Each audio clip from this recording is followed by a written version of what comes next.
All right. Fight of the night, Palma versus Rubio. The performance of the nights go to Salas and Alvarado. Dana, fantastic card overall. Great events on the main card, but obviously you give away the first title in Zuffa history with Jai Opetaia. Give me your thoughts on his performance overall. Seemed like a pretty well-rounded performance from start to finish. Yeah, absolute clinic. Looked incredible. I was just telling the guys, I can't remember the last time I got sprayed with sweat and blood like 3 times tonight. Those guys were going, and much respect. I mean, the shots he took, I went in there and told him, you know how we are with this kind of stuff. We're sending you straight to the hospital, and he's fighting with me that he didn't want to go. And hopefully I talked his corner into making him go to the hospital. But that shit freaks me out.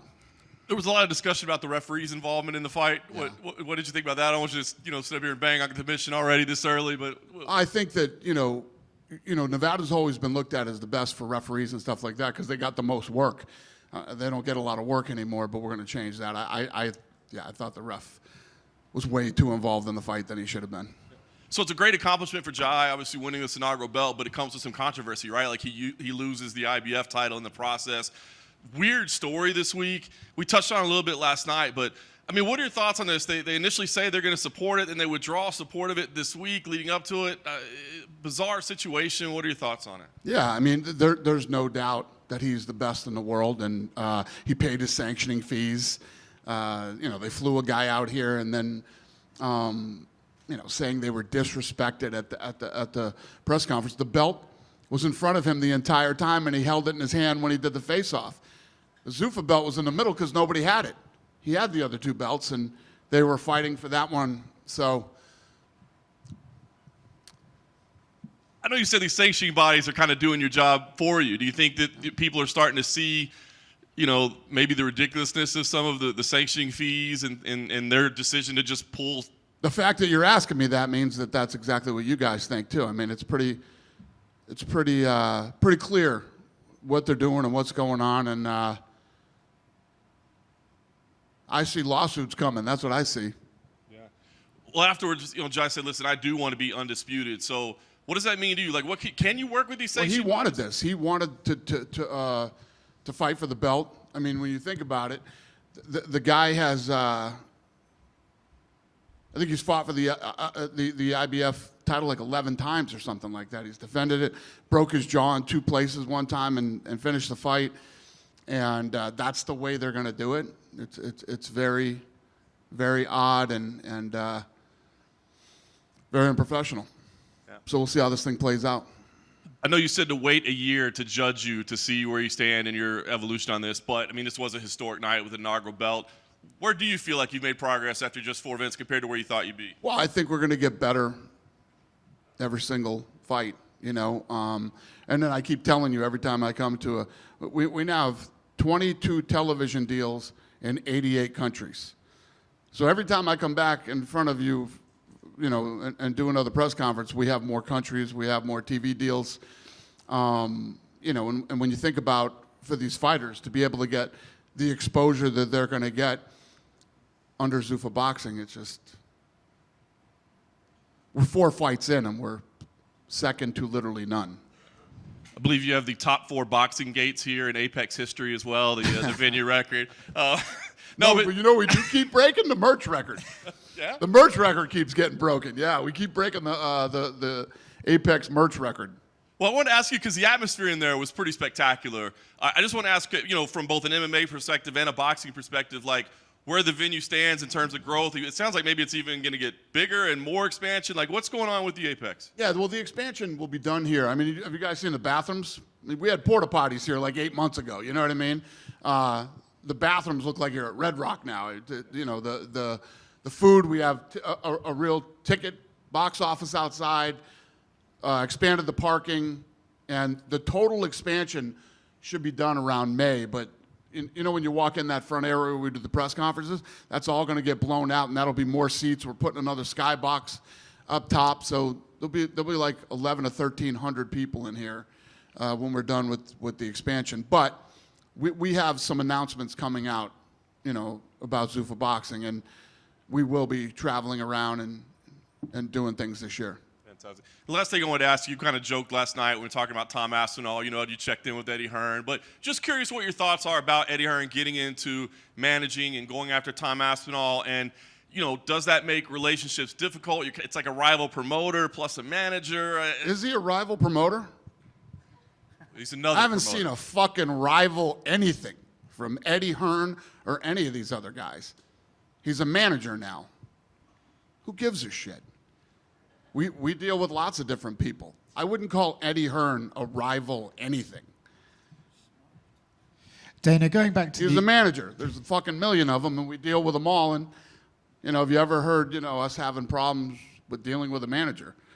What is Eddie Hearn going to bring to the management table that we haven't seen in the last 25 years? No? Nothing? Crickets? Nobody? Yeah. Going back to the IBF situation, they pulled that move late in the day of fight week. Do you feel, based on your instinct, that they were really kind of pathetic enough to be disrespected by the belt location, or do you feel like they had that in mind to try and screw over your event late in the week? 100%. That's exactly what they did. Because that press release came out pretty late on a Friday night, when they were planning on having a title fight on Sunday. So, yeah. You always knew that the sanctioning bodies were going to greet you, not exactly with open arms. Were you expecting these sort of plays from them, or are you a little bit surprised how out of the way they're going? I was expecting a lot more from boxing, period, than what I've seen. Listen, this sport is broken for a reason. Everybody is a bunch of rinky-dink.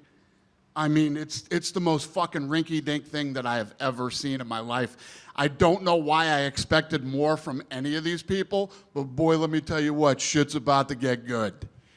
I saw an interview you did this week where you were talking about how Zuffa Boxing won't just be good for the top guys like Fury and Usyk, but also maybe the middle class of fighters will start making more money than they have in boxing previously. Is that something you want to do, is sort of equal out the wages or salaries we see in boxing so the younger guys get more money than they traditionally have? Well, if you look at what we did with the UFC and how this was built. The same exact, there's no secret to the game plan here. It's exactly what we're going to do. When's the last time there was a middle class in boxing, right? You have the haves and you have the have-nots. That's it. And last one for me, look, the Conor Benn signing for Zuffa Boxing or the one-off ring show for $15 million has expectedly got a reaction from UFC fighters who see the $15 million figure. Now, I know that Mark Shapiro said that's Turkey's money, but what would you say to UFC fighters who see Conor Benn earning that sort of money and maybe being a little bit frustrated? Well, listen, everybody. Why is it a bad thing when guys make more money? You know what I mean? It's never a bad thing when guys make more money. It's always a good thing when there's more money in the sport.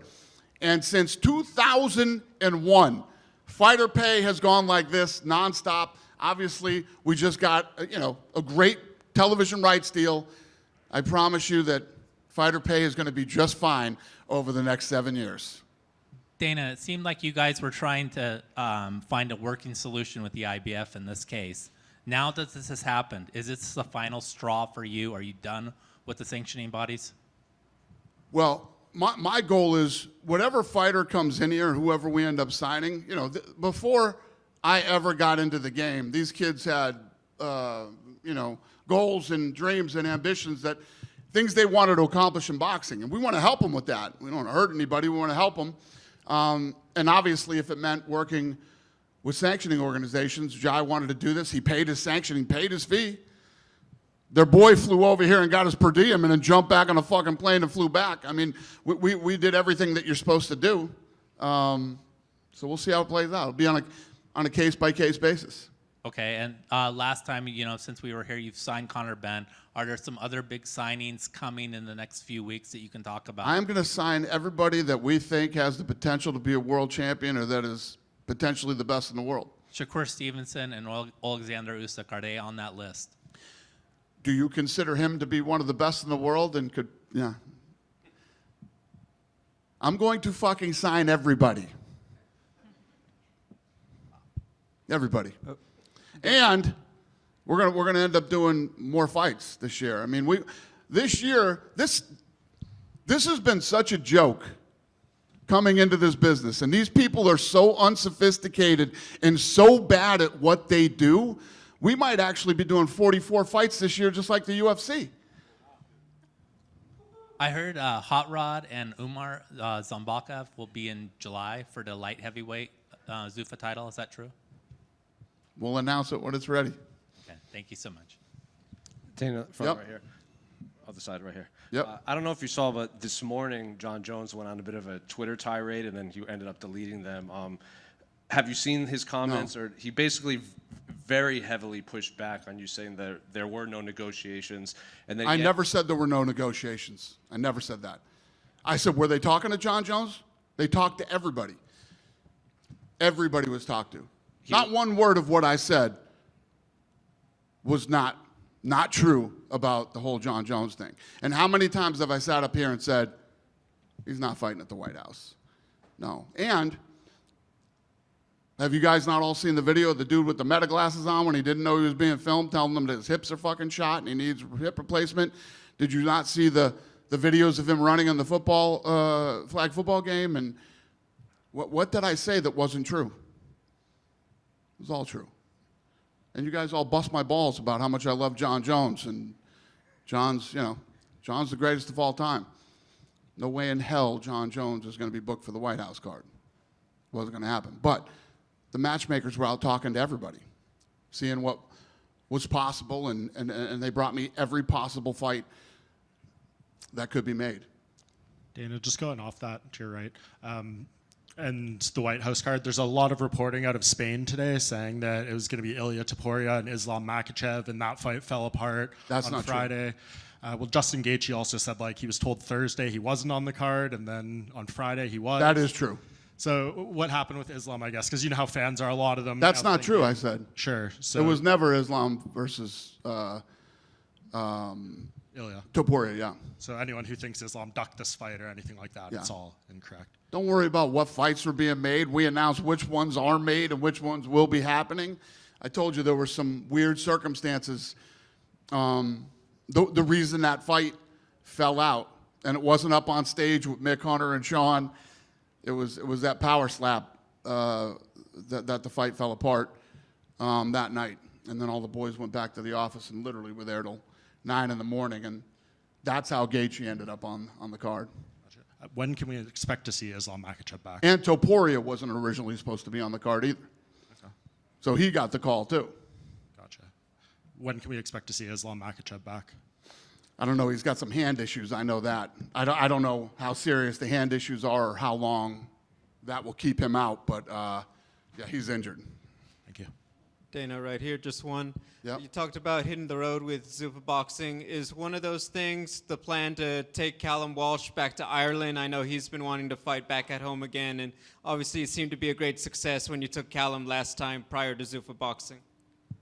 Yeah, I mean we're talking about going everywhere. I mean we'll be in the UK. We're going to do fights in Australia, Mexico. You know. Can't wait. Yeah. Thanks. Dana, kind of a question. If I apologize, it's kind of a little off topic right here, but here in Las Vegas, Max Crosby was a good friend of yours, big MMA guy, big UFC guy, now heading off to Baltimore. Just, I guess, kind of a few of your thoughts on what that guy kind of meant to you and to the sport. So I was driving to Power Slap on Friday night, and it popped up on my feed. I called him, and he was just pulling into Power Slap, and he just found out at the same time. He didn't know either. So, you know, we talked about it, and obviously, you know, he loves this city. He said, I just paid my house off. I'm not going anywhere. So he's going to obviously continue to live in Las Vegas, but he's excited about, you know, the potential in Baltimore, too, of possibly, you know, winning a Super Bowl. So he turned around and went home and said, I'm not going to Power Slap. I'm going to lay low for a few days and do my thing. But I'm really happy for him. I know he's excited about it. So, but he's going to continue to be a Las Vegas resident. Hi, Dana. Question. So if Zuffa promotes events, shapes title fights, and builds its own ecosystem, in your opinion, do you think fighters will have more freedom or less? Well, you know what I think of the sanctioning organizations anyway. So, first of all, there's too many of them, and you know, And by freedom, what do you mean by freedom? My follow-up to that was, is anything in the agreement for Zuffa will prevent fighters from competing outside of Zuffa? Jay has been very clear that he wants to, be undisputed, and we have these issues with the IBF. So we're just wondering to see if the agreement will allow for the roster to compete outside of your network. Well, I'm not saying I will or won't do anything. I think we're sort of taking everything now on a case-by-case basis, but you also know how I operate. Once you're signed with me, you're with me. So, yeah, I don't know. There's no right or wrong answer to any of this right now. We would just go on a case-by-case basis and obviously try to make things happen for somebody that we would sign. And obviously, if we're signing a guy and we're bringing him in, he's going to say, listen, this is what I would like to accomplish. And we either agree with him or we don't. And if we do, then we'll sign him. And if we don't, we probably wouldn't. I know that Jai has been very, even today in the ring, that he still wants to be undisputed. You mentioned that he paid the sanctioning fees. Have we heard anything from a refund? No. I mean, you would think that would be the first thing that they would do. The first thing you would think these guys would do is say, we're not sanctioned in this fight. Our belt was disrespected. Here's your money back. That hasn't happened. What do you have to say to all the critics at this point? Now we officially have a Zuffa Boxing cruiserweight champion. What do you have to say to the world here? What do I have to say to who? To the critics. You're making things happen. You're making a lot of noise. And to the fans? No, just any critic in boxing. Oh, critics? Yeah. Listen, there's always going to be critics. Look at what we've built over the last 25 years. We got critics climbing all over us. That's never going to change, but it's part of the fun of being in the fight business. It's like a daily soap opera. Like every day there's some crazy shit, and you got Jon Jones going on a rant last night. You got Eddie Hearn, the manager, signing, Tom, and there's always something in this business, so it's part of the fun of it. One last thing for me, actually, I just remembered. I don't know if you've heard yet, but Brenton's mom got escorted out of the building. There was some sort of chaos in... Whose mom did? Brandon. Oh, really? Yeah, Glanton. No, I didn't know that. Yeah. We throw that guy's mom out? There was a little bit of chaos in the lobby with her. And Probably some Nick other Khan. fans. Nick, you throw his mom out of here? What'd you do? I don't know anything about it, but we'll find out. He's a super nice kid, tough. I don't know. I don't know what happened with his mom. Dana, right over here. Yeah. Given how this week played out with the IBF, and knowing that Jai wants to be undisputed, and seeing that Zurdo and Benavidez are going to fight for a unification fight, what is going to be done differently, or how is this approach going to be done differently to kind of avoid the situation that we had this week? Well, what could we have done differently? Just like he said a minute ago, they plan to do that. 110% plan to do that. You come out. First of all, the belt was sitting right in front of him the entire press conference. The belt could not have been more prominent. And it was in front of him because it's his belt. Those two were fighting for the Zuffa belt. And then he held it in his hand during the face. I mean, we did everything the right way and the way that's supposed to be done. So what would we or how could we do anything differently? Never disrespected them. I've never said anything about them. And when you think about, the WBC, when he went out on that big tour doing all the media, I'd never said anything about the WBC other than, I wasn't interested in working with the sanctioning bodies. That was it. I never called anybody out specifically or said anything negatively about any of them till about 10 minutes ago when I talked about basically the sport as a whole, and all of these guys are involved in the sport, and they're all fucking rinky-dink. Literally every one of these people are the most rinky-dink, bottom feeder, low-level people that I have ever, I don't know what you'd want to call it, been in business with. Beating up babies. Fucking nothing. No resistance, no competition. Bottom feeder bullshit, like showing up and grabbing your fucking, what the hell? Yeah, your per diem check and jumping back on a plane and flying home. It's hilarious. How much was his per diem check? $200. That is fucking. The guy flew here, took $200 and got back on the plane and went back. That's the level of rinky-dink bullshit that we're dealing with here. How crazy! I thought you were gonna say like 2,500 or something at least. Guy grabbed $200 and flew back to New Jersey. Did we fly him here too? Where?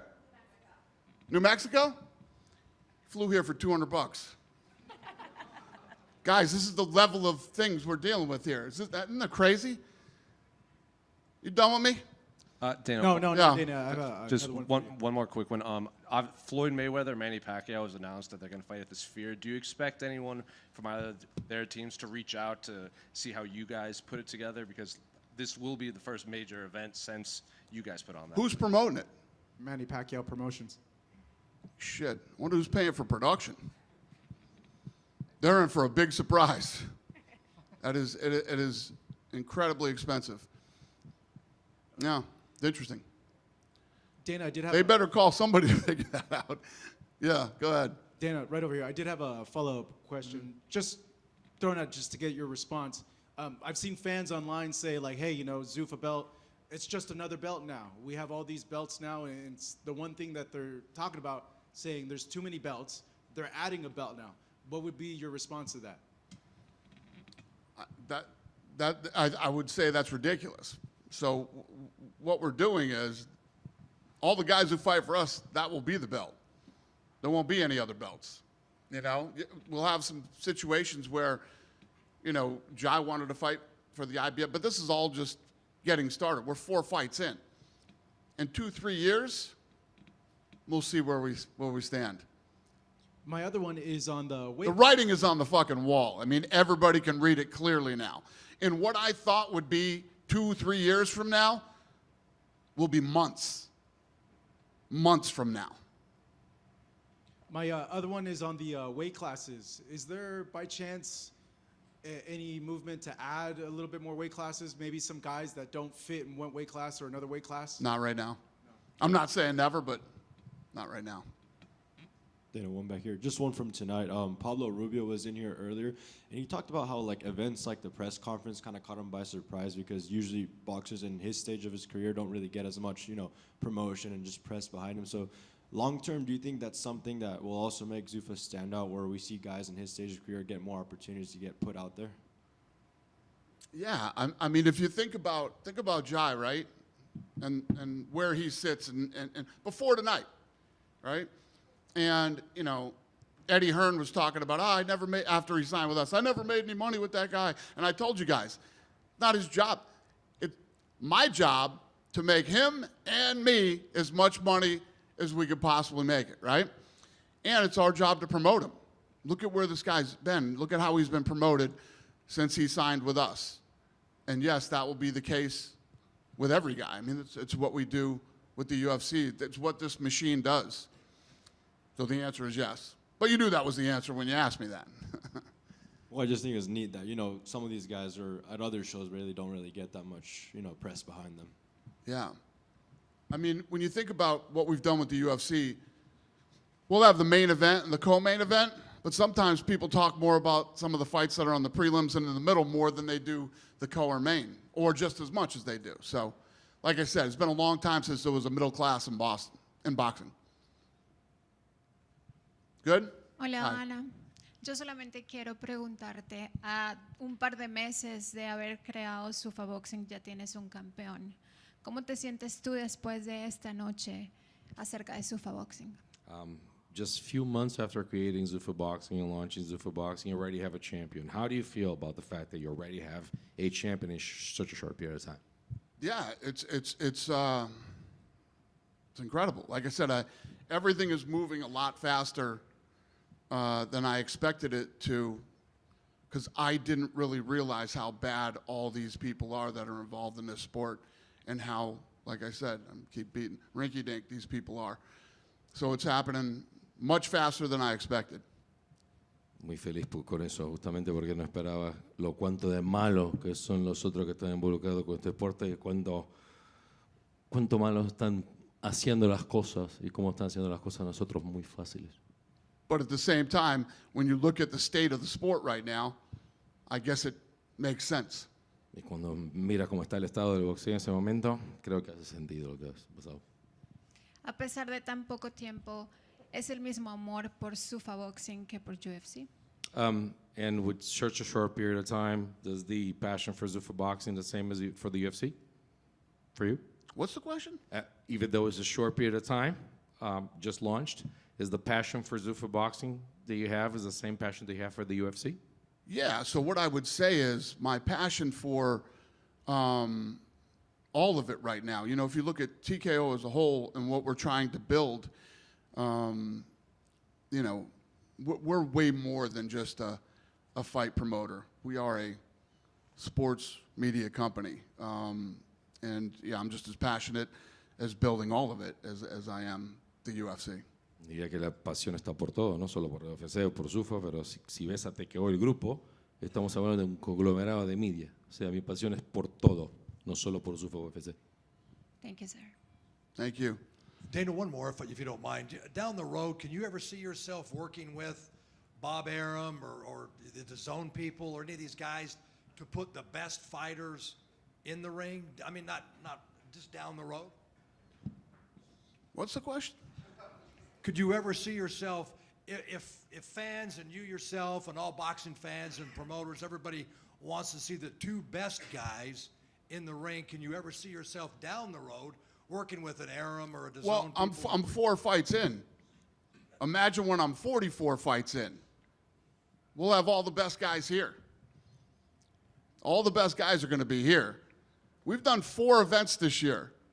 Bob Arum's done 1. De La Hoya's done 1. PBC's done none. We've done 4. I just told you I might do 44 fights this year. We'll see how this all plays out. But we're definitely going to end up doing more than we had planned to do. I think the moral of this story here today is I don't see many of these guys are so bad at what they do. I don't know how they stick around. I don't know how any of them are literally going to coexist. And they can do whatever. I mean, there's no buried entry. You can, you know, they're just really bad. I mean, I don't, you know what I'm talking about. I don't have to fucking tell you. You see it. You feel it. You've been in the business. I'm just blown away by how really bad it is. I don't know how many more times I can beat a dead horse here, but yeah. You're asking me about Bob Arum. Bob Arum's been in the business for fucking 50 years. He put 1 fight on this year. He doesn't have a TV deal, as far as I know. Does Top Rank have a TV deal yet? Anybody? I don't even have a TV deal. What am I going to work with him on? He has no TV deal. Guy's been around for 50 years or more. No TV deal. De La Hoya? Don't even get me fucking started on that guy. Right? PBC hasn't put a fight on. I haven't seen or heard anything from Al Heyman. I heard he's sick. I don't know what's going on with Al. And then, you know, Eddie Hearn is a manager now. My rival, Eddie Hearn. Holy shit. Who else? I mean, who? I'm 4 fights in. These guys are fucking terrible. Have a good night.